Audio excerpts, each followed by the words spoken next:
আমি বলে রাখি আমার ভয়েসটা একটু মানিয়ে নিও গাইস, কারণ আমার প্রচণ্ড ঠান্ডা লেগেছে, বরমশাইয়েরও লেগেছে, মেয়েরও লেগেছে। তাই বরমশাই বললো আজকে রাত্রিবেলা রুটি করো। তো বরের যেমন কথা আমার তেমন কাজ, আজকে রুটি বানাবো। তো তার জন্য আমি আটা মেখে নিয়েছি। এবারে আলুগুলো ছাড়িয়ে নেবো, কারণ আজকে করবো রুটি আর আলুর দম। আর মেয়েকে বললাম একটু বইটা নিয়ে বস।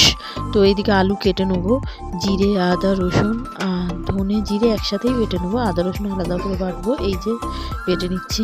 আমি ভয়েস দিতে পারছি না, গলার অবস্থা এত খারাপ, মানে প্রচণ্ড ঠান্ডা লেগেছে কি বলবো। তো এবারে রুটি বেলে এবারে রুটি সেঁকা আরম্ভ করে দিলাম। আর দেখো রুটিটা কিছু না ফুলেছে, আর এক এক করে রুটি ফুলতেই চাইছে না। এদিকে আমি রুটি তো হয়ে গেছে, এবার আলুদমটা বসিয়ে দেবো। মেয়েকে বললাম একটু বই নেবো, বলছে হ্যাঁ বসছি।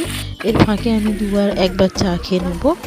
তো আমার আলুর দম রেডি, কালারটা সেই এসছে, রুটিও রেডি। আজকে রাত্রিরে মেনু। তো আমার ব্লগটা কেমন লাগলো কমেন্টে বলো। টাটা, দেখা।